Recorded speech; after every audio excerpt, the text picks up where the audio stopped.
네, 감사합니다. 네, 오늘부터 다시 또 마가복음 말씀으로 돌아왔습니다. 오늘부터 시작해서 오늘 포함해서 이제 3번 정도 말씀 나누면 우리 1월 달부터 마가복음 시리즈로 이제 12번 이렇게 설교 하는데 이제 그게 마치게 됩니다. 이제 마가복음 마치면은요, 여러분 기대하십시오. 구약에 있는 느헤미야 말씀은 한 7번 정도 말씀을 나눌 예정인데요. 느헤미야 말씀을 통해 가지고 특별히 우리 교회를 우리가 어떻게 세워갈 수 있는, 우리 생명생 교회를 어떻게 세워 나갈 수 있는지 함께 또 나누고 기도할 수 있는 그런 시간이 됐으면 좋겠습니다. 우리 말씀에 대해서 좀 기대해 주시고 또 저를 위해서 기도해 주십시오. 제가 말씀을 잘 준비하고 또 잘 나눌 수 있도록 저를 위해서 기도해 주시는 거 기도 부탁드리겠습니다. 자, 이제 다시 오늘 말씀으로 돌아와 보면 오늘 말씀 특별히 24절 말씀 아마 여러분들도 잘 아시고 좋아하시는 말씀입니다. 이렇게 기도할 때 특별히 힘이 되고 또 위로가 되는 그런 말씀이에요. 기도할 때 많이 붙들고 하게 되는 읽게 되는, 외우게 되는 말씀입니다. 어떻습니까? 이렇게 40일 이렇게 작전 기도 이렇게 하시면서 열심히들 기도하고 계시죠? 예, 저도 이렇게 기도할 때 24절 말씀, 저는 24절 말씀을 참 많이 붙들고 이렇게 기도하게 됩니다. 24절 뭐죠? 그러니까 우리가 무엇을 기도하든지 간에, 그게 뭐든지 간에 벌써 기도하면 응답받은 줄로 믿어라. 그러면 다 이루어질 거다. 하나님께서 그렇게 이루어주실 거다. 이 말씀이에요. 이 말씀 생각할 때마다 얼마나 신나고 또 이게 위로가 되고 힘이 되는지 모르겠습니다. 근데 여러분들 어떻습니까? 여러분들 그 기도 이렇게 하시면 이 모양 저 모양, 어떤 거는 굉장히 오랫동안 기도 제목으로 기도하기도 하고 또 어떤 거는 이렇게 잠깐 기도하기도 하는데 그 기도 응답이 이렇게 즉각 되든가요? 빨리빨리 이렇게 기도 응답이 되든가요? 물론 이제 그런 경우도 있습니다. 그런데 그렇지 않은 분들도 좀 있죠. 우리가 건강을 위해서 기도하기도 하고 또 우리 아이들 위해서 또 기도하기도 하고 또 어떤 경우는 우리 믿지 않는 가족들, 우리 가족들 중에서 믿지 않는 가족들을 위해서 믿지 않는 가족들이 우리 하나님을 믿을 수 있도록 이렇게 기도하는 그런 경우도 있습니다. 얼마나 간절히 또 오랫동안 기도해야 되는 경우도 있습니다. 그럼에도 불구하고 이 기도가 즉각 응답이 안 되는 경우도 많잖아요. 여러분들도 마찬가지시겠지만 저도 마찬가지지만 또 여러분들도 얼마나 많이 우리 교회를 위해서 기도하고 있습니까? 우리가 기도한 거 오늘 24절 말씀처럼 이렇게 다 응답이 됐으면 벌써 우리 교회가 지금 난리가 났어야 되는데, 요즘 말로 대박이 났어야 되는데, 이게 그러지 않잖아요. 어떤 분들이 이런 말씀 하시더라고요. 이 기도하는 거를 말이야, 벌써 믿음으로 받은 걸로 믿어야 되는데, 그 믿음이 없어서 그래요. 그래서 응답이 안 되는 거예요. 이렇게 말씀하시는 분들도 있습니다. 근데 솔직히 우리 한번 얘기를 해보십시다. 우리 솔직히 얘기를 하면 이게 좀 응답이 돼야지, 그래야 믿죠. 응답이 즉각 빨리빨리 우리가 기도할 때마다 응답이 된다면 이게 뭐 믿지 말라고 그래도 뭐 자동적으로 믿게 되고 그런 거 아니겠습니까? 우리는 벌써 경험상 우리가 기도를 하지만, 우리가 기도를 한다 하더라도 응답이 되지 못한다. 참 이러한 경험들을 많이 하게 됩니다. 자, 그렇다면 왜 응답이 안 되는 걸까요? 우리가 하는 기도들은. 분명히 예수님께서 이렇게 말씀하시고 계신데 왜 응답이 되지 않는 걸까요? 그 응답이 되지 않는다면, 빨리빨리 응답이 되지 않는다면, 즉각 응답이 되지 않는다면 예수님께서는 왜 이렇게 말씀하고 계실까요? 왜 된다라고, 다 너희가 응답을 받았다라고 이렇게 말씀하시고 있을까요? 오늘 설교 제목이 저기 화면에 나오는군요. 믿기용이라고 이렇게 제가 써놨습니다. 혹시 이 믿기용, 저게 뭘까? 저게 무슨 말일까? 이렇게 생각하시지 않으세요? 믿기용은요, 믿음, 기도, 용서. 제가 이 앞 글자들만 따가지고 이렇게 믿기용이라고 이렇게 말씀을 만들어 봤습니다. 자, 그렇다면 이 믿음, 기도, 용서에 대해서, 이 믿음, 기도, 용서, 이게 우리 기도의 응답하고는 어떤 관계가 있는 건지 오늘 말씀을 통해서 좀 나눠봤으면 좋겠습니다. 오늘 말씀을 통해서 저 여러분들은 어떠한 믿기용, 어떠한 그 삶을 감당해야 되는지 이거를 중심으로 오늘 말씀을 나눠보도록 하겠습니다.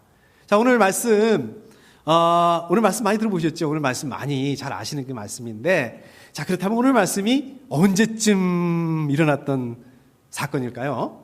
그러니까 예수님의 사역의 초기일 수도 있겠고, 예수님의 사역의 중간쯤일 수도 있겠고, 아니면 이제 십자가에 못 박히기 전 어느쯤 이 정도 될 수도 있겠고, 어디쯤 될 것 같으세요? 저는 이게 늘 보면 이게 감이 없더라고요. 이게 말씀을 하도 뒤죽박죽으로 읽고 듣고 막 이제 이기 때문에 이게 언제쯤 이걸 잘 모르겠어요. 근데 어떨 때는 그게 굉장히 중요합니다. 예, 그 부분이. 마가복음이 총 몇 장입니까? 16장, 16장으로 되어 있는데 오늘 말씀이 11장이란 말이에요. 그러면은 아마 이거는 사역 초기는 아닐 것 같아요. 사역 초기는 아닐 것 같고 11장이니까. 그런데 저와 여러분들이 같이 읽지는 않았지만 11장 앞부분에 보면 어떤 내용이 나옵니까? 마가복음 11장 앞부분에 보면 예수님께서 예루살렘에 입성하시는 그 장면이 나옵니다. 그게 언제죠? 예, 예수님이 이제 십자가에 못 박히기 그 전 일주일 전, 그렇죠? 예수님 입성하는 그 밤 선데이입니다. 그리고 그 사건 다음에 나온 그 말씀이니까 아마 고난 주간 중에 예수님의 마지막 일주일 그 사이에 있었던 그 말씀인 것 같아요. 11절에 보면은 예수님께서 이렇게 아까 예루살렘에서 입성하셔서 저는 거기 계속 계셨는 줄 알았는데 그 예루살렘에 계속 계신 게 아니라 입성하시고서요 11절에 보니까 그날 저녁에 나오세요. 이렇게 바깥으로 예루살렘 바깥으로 다시 나옵니다. 그래서 어디 곳에 계시냐면 베단이라는 곳으로 가세요. 그래서 베단이라는 곳에서 밤을 머무르시고 주무시고 그 다음날 아침에 그러니까 월요일이죠. 월요일 날 아침에 다시 이제 예루살렘으로 들어가십니다. 들어가시기 위해서 베다니를 나서요. 아침에 이렇게 나가시는데 아마 아침을 안 드셨나 봐요. 배가 좀 고프셨던 것 같아요. 시장하셨던 것 같아요. 시장하셔가지고 뭐 먹을 게 없나 보는데 마침 무화과 나무가 있는 거예요. 그 무화과 나무가 있으니까 무화과 열매를 좀 드셔야겠다 이렇게 무화과 열매를 찾으셨던 것 같습니다. 근데 그냥 그 무화과 나무를 보니까 이파리는 그냥 엄청나게 많았는데 열매가 하나도 없었어요. 13절에 보니까 그 이유가 나옵니다. 왜 열매가 없냐면 무화과의 철이 아니었기 때문이다. 제철이 아니니까.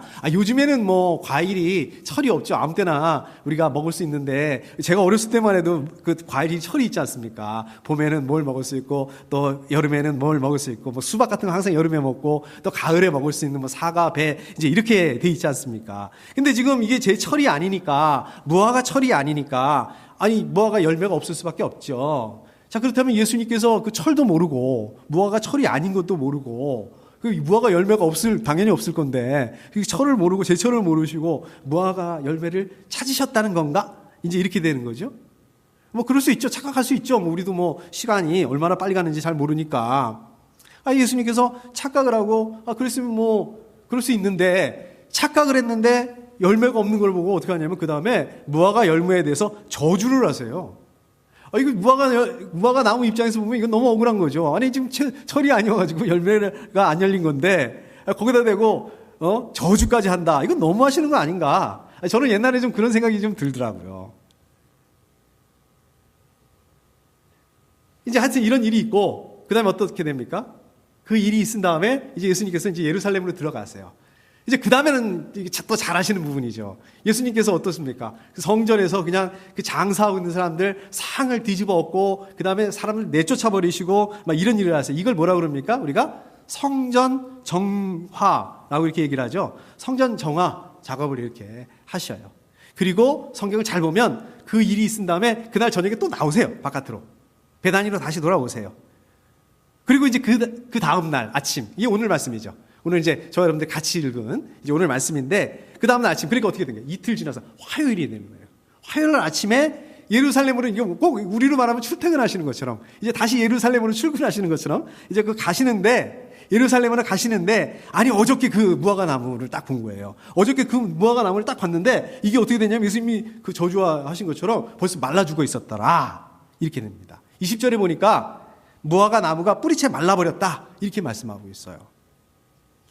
그러니까 그냥 베드로가 워낙 나서기 좋아하는 베드로가 가만히 안 있죠. 예수님한테 이렇게 얘기를 합니다. 저것 좀 보십시오. 선생님이 저주하신 저 무화과 나무가 말라버렸습니다. 이게 무슨 말입니까? 베드로가 예수님한테 어저께 그 저주하신 그 나무 정말 말라 죽었네요. 이렇게 되는 거죠. 말라 죽은 나무 한번 와서 좀 보세요. 한번 확인해 보세요. 이렇게 얘기를 하는 거예요. 자, 그런데 베드로가 예수님한테 저 말라 죽은 무화과 나무를 한번 보라고 이렇게 한 건데 예수님께서 대뜸 뭐라고 얘기를 하시냐면, 아이, 그래야 될 거 아니에요. 진짜 죽었네. 에이, 그거는 내가 젖을 있으니까 당연히 죽어야 돼. 이런 식으로 얘기를 하셔야 될 거 아니에요. 대뜸 뭐라고 대답을 하시냐면, 하나님을 믿어라. 이렇게 얘기를 하시는 거예요. 이거 완전히 엉뚱한 말씀이죠. 엉뚱한 대답이죠. 그 다음에 23절에 보니까 누구든지 이 산더러 번쩍 들려서 바다에 빠져라 하고 말하고 마음에 의심하지 않고 말한 대로 될 것을 믿으면 그대로 이루어질 것이다. 잘 아시는 말씀이죠. 이 무슨 말씀입니까? 하나님을 믿고 그거를 의심하지 않고 하나님 말씀 잘 믿으면 어떤 일이 생길 거다? 산을 옮겨서 바다에 빠뜨리는 이런 일이 생길 거다. 믿음이 그렇게 중요한 거다. 지금 이 말씀이시잖아요. 잘 아시는 말씀이잖아요. 이 말만 딱 떼놓고 얘기를 하면 이게 얼마나 힘이 되는 말씀입니까? 이게 얼마나 위로가 되는 말씀입니까? 근데 사실 이 말씀은요, 그거 믿으면 산을 옮겨서 바다에 빠뜨릴 이 말씀은 이걸 딱 떼서 우리가 그것만 아시고 계셔서 그렇지, 이게는 원래 예수님께서 베드로의 말에 대한 대답이에요. 베드로가 보세요, 예수님 저주하신 무화과 나무 말라 죽었어요. 여기에 대한 대답의 말씀이거든요, 이게. 그러니까 이거는 어떤 말입니까? 베드로가 얘기한 거에 대한 완전히 엉뚱한 말, 답이 안 맞잖아요. 동문서답이라고 그러잖아요, 이런 거를. 지금 이렇게 얘기를 하고 계신 거예요. 그러면 예수님께서 왜 이렇게 얘기를 하셨을까? 무슨 다른 의도가 있는 게 아닌가?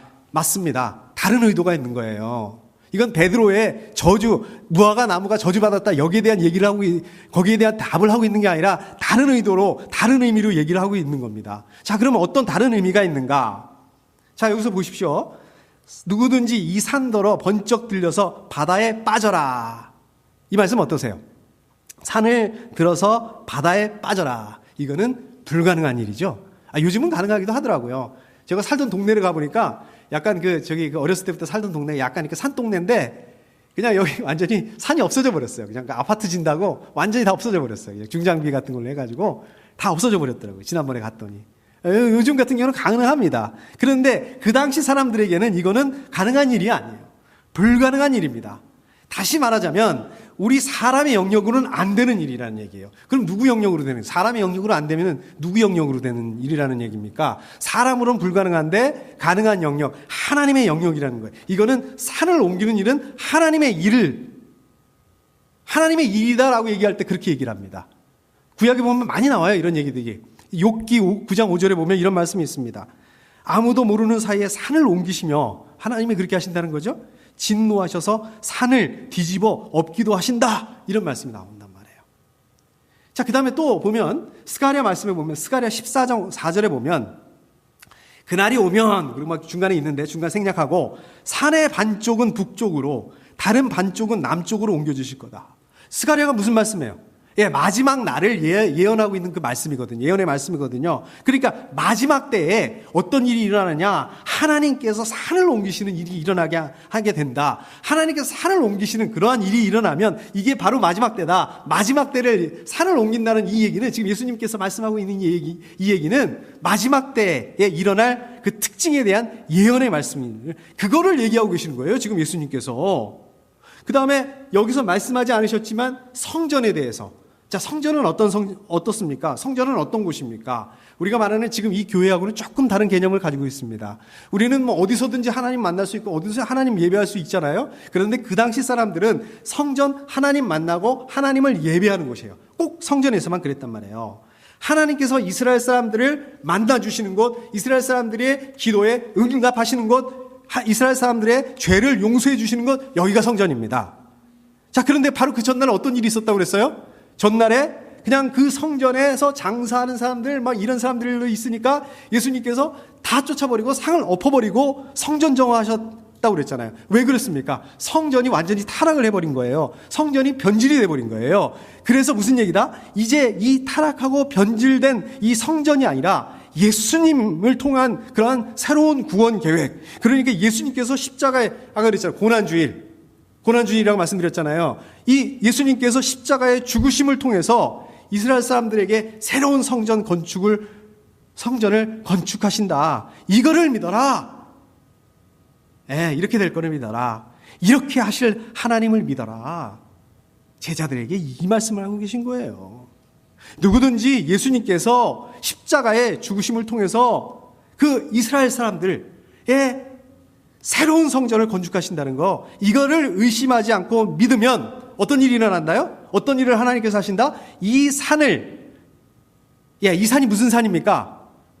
시온산이 무슨 산입니까? 예루살렘 뭐 있습니까? 하나님의 성전이 있는 곳, 그 산을 바다에 옮겨. 바다 어디 있습니까? 예루살렘 근처에 있는 바다 뭡니까? 사해바다, 심판의 바다.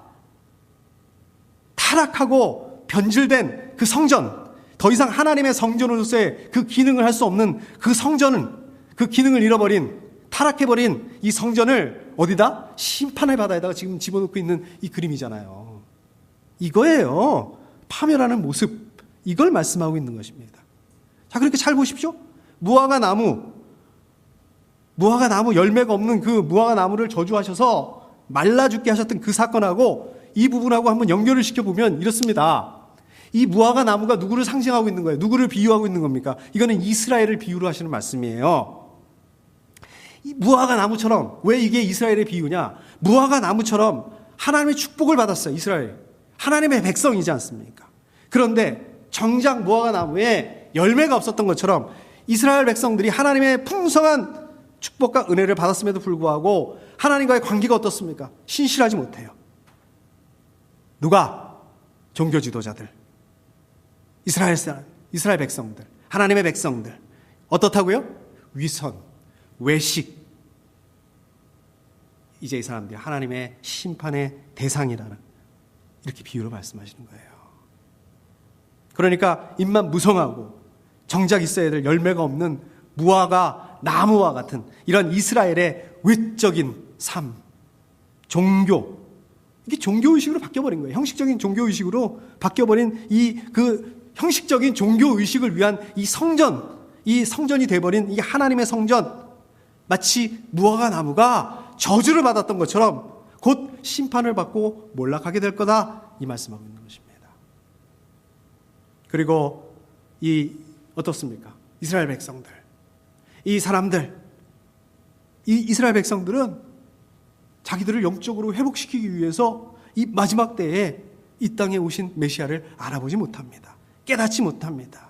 하나님 나라에 합당한 그런 온전한 열매를 맺어야 할 때예요, 지금이. 그럼에도 불구하고 이 때를 분별하지 못하고 뭐만 주장해? 전통, 자기들 고집, 자기들 방식을 주장하고 율법 주장하고 거기서 벗어나지 못하고 있는 이 이스라엘 백성들, 종교 지도자들, 이 어리석음을 13절에서 뭐라고 말씀하고 있는 거예요?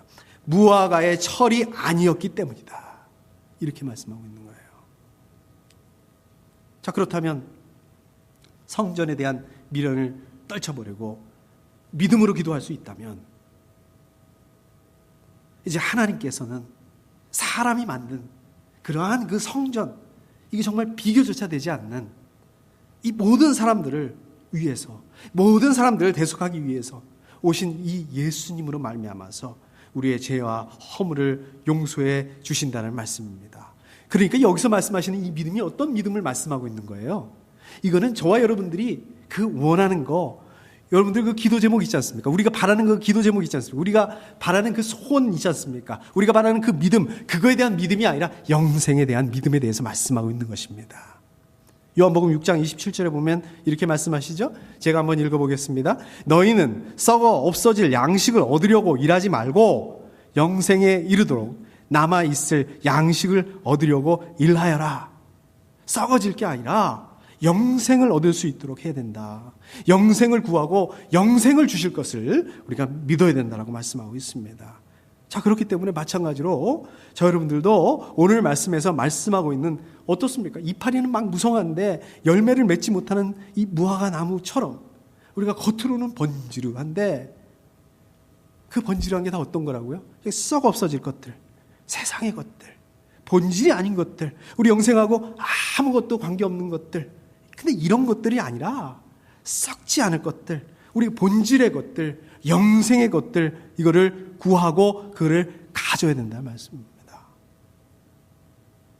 이제 선택받은 이 하나님의 백성으로서 하나님의 축복을 풍성하게 받았습니다. 이스라엘 사람들이. 그러나 하나님께 신실하지 못했습니다. 이스라엘 사람들, 종교 지도자들, 바리새파 사람들, 위선과 외식적인 삶, 형식적인 종교의식만 남았다는 거예요. 더 이상 생명력이 없다는 거예요. 여기에는 말라버린 공동체가 되었다는 것입니다. 이게 왜 이렇게 됐을까요? 이 사람들이 왜 이렇게 됐을까요?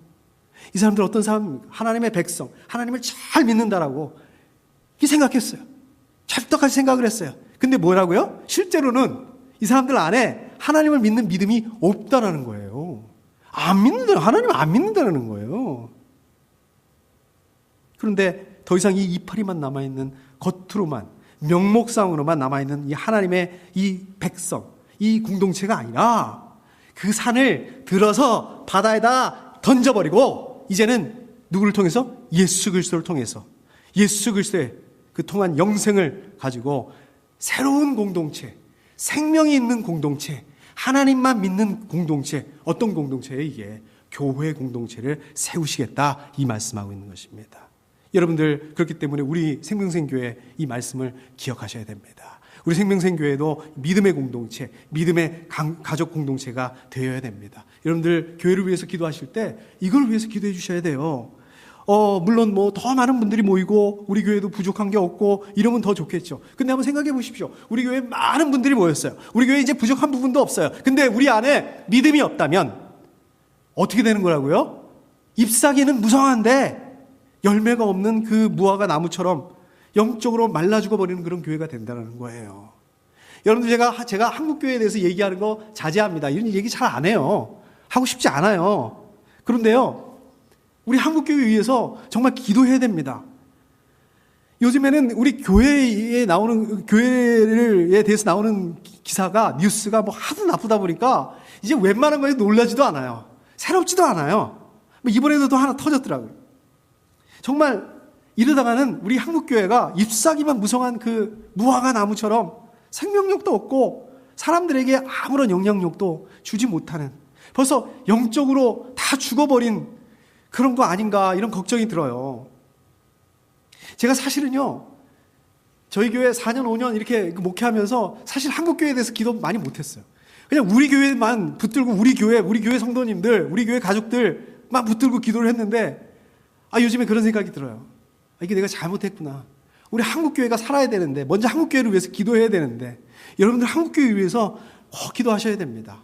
기도해 주셔야 돼요. 뭐라고 기도해야 됩니까? 우리가 겉으로는 얼마나 번지르합니까? 부족한 거 없잖아요. 우리 권사님 시절에 그렇게 어려운 그런 신앙생활 아니잖아요. 갖출 거 다 있지 않습니까? 겉으로는 번지르한데 안을 보면 외식이고 위선이고 생명력이 없습니다. 형식만 남아 있습니다. 죽은 종교의식이 돼버렸어요. 이런 거 아닌가? 이게 남의 문제가 아닙니다. 정말 우리가 목숨 걸고 기도해야 될 기도 제목입니다. 여러분들, 제가 한 가지만 여쭤보겠습니다. 여러분들 하나님 믿으시죠?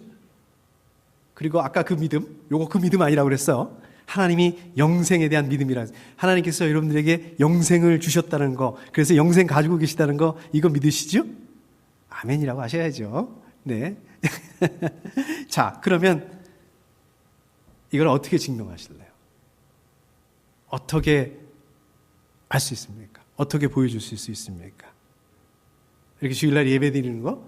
대단한 거예요. 잘하시고 있습니다. 또 어떻게 보여줄 수 있습니까? 우리 삶의 열매로 보여주실 수 있어야 됩니다. 고린도후서 7장 1절 말씀에 보면 이렇게 말씀하세요. 육과 영의 모든 더러움에서 떠나서 자신을 깨끗하게 하며 하나님을 두려워하는 가운데 온전히 거룩하게 됩시다. 무슨 말씀입니까? 영적으로나 육적으로나 죄를 멀리해야 된다. 우리를 깨끗게 해야 된다. 성결케 해야 된다. 거룩하게 해야 된다. 이 말씀입니다. 우리가 영생을 위해서 거룩하게 하자는 게 아니에요. 영생을 얻기 위해서 거룩하게 하자는 게 아니에요. 영생을 얻었기 때문에 반대로 우리가 영생을 가지고 있기 때문에 그 열매로, 그 결과로 우리가 거룩한 삶, 성결한 삶, 그걸 감당할 수 있어야 된다는 얘기입니다. 여러분들 또 우리의 소망을 영생에, 천국에 두는 그런 삶을 살아야 됩니다. 요즘에 보면은 막 세계적으로 테러 소식이 있죠. 또 미국에도 우리 그 총기 그런 사고 소식이 계속 나오잖아요. 또 경제는 자꾸 어려워진다 그러지. 가스값도 자꾸 올라가지. 지난주 중에 저희 집사람하고 얘기를 하다가 저희 집사람이 그러더라고요. 야, 하나님 안 믿는 사람은 지금 도대체 무슨 깡으로 어떻게 무서워서 어떻게 살 수 있어? 저런 상황 가운데서 이러더라고요. 정말 그런 것 같아요. 우리는 하나님을 의지하니까, 하나님 믿으니까 그렇게 사는데 버틸 수가 있는데, 하나님 믿지 않는 사람들은 의지의 대상이 없잖아요. 뭘 붙들고 살 수 있을까? 맞아요? 아닙니다. 이 사람들도 붙들고 있는 게 있어요. 의지하는 게 있습니다. 뭘 붙들고 있을까요? 돈. 네, 돈이 있으니까. 건강, 명예, 좋은 집, 좋은 차, 이 세상의 것들. 근데 그게 그 사람들만 그런 줄 알았더니 저도 있더라고요. 저 안에도 그런 욕심들이 있더라고요. 이게 하나님 일인 줄 알았더니 이 사역 안에, 제 안에 욕심이 있더라고요. 그거 아니라는 거예요. 이거는 썩어질 거라는 거예요. 이 썩어질 것들이 아니라 우리 영생을, 천국에 대한 소망을 두셔야 된다. 우리 권사님 정말 제가 늘 부럽습니다. 늘 우리 권사님 천국에 소망을 두시는 거, 참 그런 것들을 나눌 때마다 제가 도전이 돼요. 하나님 믿지 않는 사람들이 이 세상의 것들 자랑한다면 우리는 뭘 자랑해야 됩니까? 우리도 막 자랑하는 거 보면 다 비슷해요. 이 세상의 것들이에요. 그게 아니고 우리가 자랑할 것도 있다면 뭐예요? 영생. 영생 중요하잖아요. 중요한데 왜 자랑 안 하세요? 여러분들 그 좋은 거 가지고 계시면 자랑하잖아요. 뭐 어떻게 되시니 막 이렇게 자랑하게 돼 있잖아요. 근데 영생 중요한 거 좋은 거 가지고 왜 자랑 안 하세요? 중요하다고 생각하지 않기 때문에 그런 거 아니에요? 중요하다고 믿지 않기 때문에 그런 거 아니에요? 자랑할 수 있어야 된다는 얘기입니다. 영생에 대해서. 하나님 주신 영생에 대해서. 그게 증거입니다. 여러분들이 영생을 가졌다는 증거입니다. 자, 그런가 하면 24절에 이거 제가 좋아하는 말씀. 너희가 기도하면서 구하는 것은 무엇이든지 이미 그것을 받은 줄로 믿어라. 그리하면 너희에게 그대로 이루어 주실 것이다. 아까 말씀드린 것처럼 이거 생각날 때마다 힘이 납니다. 위로가 됩니다. 아니 그런데 또 동시에 어떤 마음도 든다고요? 허탈해요. 공허해요. 아니 응답 받은 걸로 믿으라 해놓고서 왜 응답이 안 되느냐? 우리 경험상 너무 많이 경험을 했어요.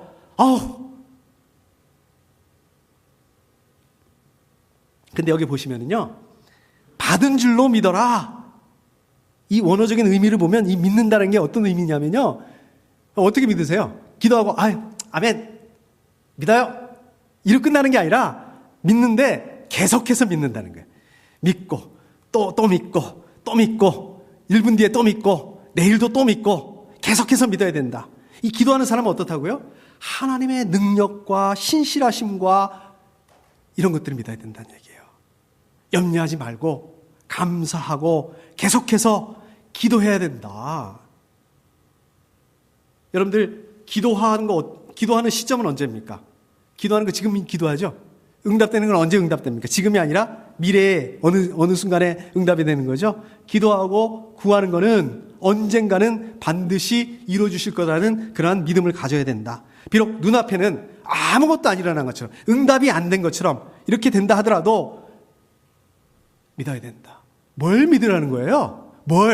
기도가 응답된 걸 믿으라는 거예요? 기도가 응답될 거를 믿으라는 거예요? 응답해 주실 걸 믿으라는 거 아니에요. 하나님을 믿으라고요. 하나님이 그러한 분이라는 걸, 응답해 주실 분이라는 것들을, 하나님의 성품을 믿고 신뢰해야 된다는 이 말씀이에요. 제가 요즘에 책 하나를 읽고 있는데요, 이광임 사모님이라는 분이 쓰신 그 책을 읽고 있는데, 그리스도인의 중보기도라는 그 책을 읽고 있습니다.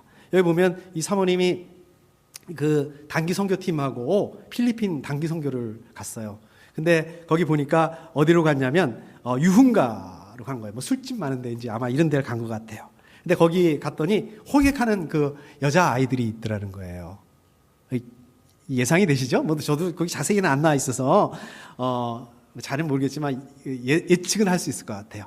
이 사람들이 누군지. 그런데 그 사람들에게 그 여자아이들한테 선물도 나눠주고 친구 관계도 맺고 그 내용에 보면 이제 나중에 거기 진짜 들어가요. 유흥가에 들어가서 그 걔네들이 이제 아마 거기서 춤추고 그러는 건데 우리가 줄게. 그래서 이제 거기서 이제 하나님에 대한 그 예배를 아마 이렇게 드렸던 것 같아요. 이 책을 참 읽으면서 참 이론적이다. 이제 이런 생각을 하면서 읽었어요. 근데 이분이 거기 그 아이들을 위해서 계속해서 중보기도 하고 전도하고 그런데 처음에는 물론 아무것도 바뀐 게 없는 것처럼 아무것도 바뀌지 않았는데 이게 참 시간이 지나서 나중에는 그 유흥가가 없어졌다는 거예요. 그 얘기를 들었다는 거예요. 제가 그 지지난 주인가 이 지역에서 목회하는 그 침례교 목사님인데 만나서 교제를 나눈 적이 있습니다. 그런데 그 목사님이 그 고난주간인가 아마 고난주간 전주간인가 그 교회에서 이 일주일 동안 부흥회를 했대요. 저는 깜짝 놀랐습니다. 어떻게 일주일 동안 부흥회를 할 수 있을까? 이거 쉽지 않은데 사실 좀 깜짝 놀랐어요. 근데 또 한 번 깜짝 놀랐어요. 이 목사님이 이 부흥회를 준비하기 위해서 그 전에 일주일 동안 자기가 그 기도원에 들어가서 기도했다는 거예요. 킬린인가 어디 그 기도원에 들어가서 이렇게 기도로 준비를 했다는 거예요. 정말 놀랐어요. 근데 또 한 번 놀랄 일이 생겼습니다. 이분이 뭐라고 얘기를 하냐면 그 부흥회 기간 동안에 성령께서 역사하셔가지고 4분이 병고침의 역사가 있었대요. 그러니까 손을 못 쓰는 분인데 이분 그 손 잡고 기도하는데 이분이 자기를 잡더라는 거예요. 그 못 쓰는 손을 가지고. 그래서 제가 깜짝 놀랐다고 얘기를 하더라고요. 모르겠어요. 뭐 그게 맞다 틀리다 어떻다 모르겠습니다. 그런데 제가 그 말씀을 들으면서 내가 너무 기도에 대한 기대감이 없었구나. 기도해도 안 돼. 기도해도 응답이 안 될 거야. 이런 마음이 너무 많았다는 거예요. 이런 생각을 들게 하시더라고요. 여러분 잘 보십시오. 기도해도 안 돼. 기도해도 응답이 안 될 거야. 이건 무슨 뜻입니까? 뒤집어서 말하면 하나님 믿을 수 없다. 하나님 못 믿겠다. 하나님 신뢰할 수 없다. 이 말이에요. 야고보서 1장 6절에 보면 조금도 의심하지 말고 믿고 구해야 합니다. 의심하는 사람은 마치 바람에 밀려서 출렁이는 바다 물결과 같습니다. 제가 그 목사님한테 그 얘기를 듣고 있는데 제가 너무 부끄럽더라고요. 너무 창피했습니다. 내가 회복을 해야 되겠구나. 나부터 회복을 해야 되겠구나. 나부터 기도해야겠구나 이거. 하나님 어떤 분이시라고요? 여러분들에게 응답해 주시는데 좋은 거로만 주시는. 여러분들이 기도한 것보다 항상 더 좋은 거로 채워주시는 분이라는 거예요. 기도하셔야 돼요. 40일 한번 해보십시오. 기대를 가지고 기도 한번 해보십시오. 제가 좋아하는 말씀이 있어요. 마태복음 7장 11절 말씀. 외우기도 좋잖아요. 7-11. 제가 한번 읽어보겠습니다. 너희가 악해도 너희 자녀에게 좋은 것을 줄 알거든 하물며 하늘에 계신 너희 아버지께서 구하는 사람에게 좋은 것을 주지 아니하시겠느냐. 아멘. 아멘. 자, 마지막으로 25절에 보면 너희가 서서 기도할 때에 어떤 사람과 서로 등진 일이 있으면 용서하여라. 자, 이렇게 말씀하고 있습니다. 무슨 말씀이에요? 하나님께 기도할 때 용서하라고 말씀하셨어요. 용서가 뭡니까? 우리가 정신적으로 또는 그 물리적으로 어떤 그 좋지 않은 관계, 적대 관계 이런 사람들이 있다 하더라도 어떻다고요? 이거를 좀 품어줘라, 이해해줘라. 그 다음에 그 관계를 회복해야 되는 이게 용서입니다. 이 용서라는 말은요, 우리 사람과 사람과의 관계가 아니라 사실은 우리 하나님과 사람과의 관계에서 나온 말씀입니다. 우리 어떻습니까? 우리 사람들이 어떻게 했어요? 하나님 앞에 죄를 지었습니다. 그래서 어떻게 됐습니까? 관계가 깨지게 됐어요. 하나님과 사람과의 관계가 깨지게 됩니다. 그런데 하나님께서 바로 이 용서를 통해서 회복을 시키십니다. 그러니까 용서는 뭡니까? 하나님께서 우리의 죄에 대한 하나님의 자비예요. 용서는 예수 그리스도의 십자가, 이게 전제가 되는 게 용서입니다. 용서라는 것은 내가 이제까지 저질렀던 그 죄에 대해서 묻지 않는다는 이 전제를 가지고 있어요. 죄인을 받아들인다는 것을 포함하고 있습니다. 이게 용서입니다. 예수 그리스도가 십자가에 죽으시고 죄에서 구원을 얻게 하시고 하나님 사랑 안에서 새로운 공동체, 교회 공동체, 믿음의 공동체, 하나님을 믿는 그 믿음 안에서 세우는 이 공동체 안에 용서가 빠질 수 없다는 것을 말씀하고 있는 거예요. 용서가 필수 조건이라고 말씀하고 있는 것입니다. 에베소서 4장 32절에 보면 하나님께서 그리스도 안에서 여러분을 용서하신 것 같이 서로 용서하십시오, 이렇게 말씀하고 있습니다. 그래서 기도를 위해서 뭐 해야 된다고요? 서로 용서해야 되는 건 당연한 일이라는 거예요. 기도를 위해서 용서해야 되는데 용서가 해도 되고 안 해도 되고 선택사항이 아니라 반드시 해야 된다는, 먼저 해야 되는 필수 조건이라는, 전제 조건이라는 말씀입니다. 오늘 설교 제목 기억나세요? 세 글자? 믿기용, 믿음, 기도, 용서. 어떻습니까? 이 세 개는 따로따로 떨어져서 도는 게 아닙니다. 따로따로 떨어져 있는 게 아니라 하나로 연결이 되어 있어요. 오늘 말씀에 보면 하나로 연결시켜 볼 수 있습니다. 능력 있는 믿음? 어느 날 갑자기 하늘에서 뚝 떨어지는 게 아니에요. 기도를 통해서만 가능하다는 것입니다. 기도는 물론 우리가 의지를 가져야 됩니다. 노력해야 됩니다. 그러나 그 기도 안에는 우리가 하나님으로부터 받았던 그 용서, 하나님께 용서를 받았기 때문에 그 용서를 나눠줄 수 있어야 되는 거예요. 그 하나님께 받은 그 용서를 가지고 다른 사람을 용서하고 또 그 용서가 전제가 되는 게 이게 기도입니다. 이 용서가 있어야 되는 그 기도가 있어야 된다는 얘기입니다. 그러므로 나는 너희에게 말한다. 너희가 기도하면서 구하는 것은 무엇이든지 이미 받은 것, 이미 그것을 받은 줄로 믿어라. 그리하면 너희에게 그대로 이루어질 것이다. 왜 기도 응답이 안 될까요? 이렇게 응답이 된다고 말씀하셨는데 이제 좀 그 비결을 찾으실 수 있으시겠어요? 오늘 말씀을 통해서? 뭡니까? 믿기용. 믿기용이 돼야지 이게 응답이 된다는 얘기예요. 믿음, 기도, 용서. 이번 한 주간 여러분들께서도 이 능력 있는 이 믿음, 이 능력 있는 믿음을 위한 기도, 이 기도를 위한 전제 조건, 필수 조건, 용서. 저 여러분들의 삶의 현장 가운데서, 또 우리 가족 가운데서, 우리 교회를 섬기는 그 가정 가운데서 이 믿기용, 이것만 기억하십시오. 이 세 가지 잘 감당하실 수 있는 한 주가 될 수 있기를 축복합니다. 함께 기도하겠습니다. 하나님 아버지 감사합니다. 하나님,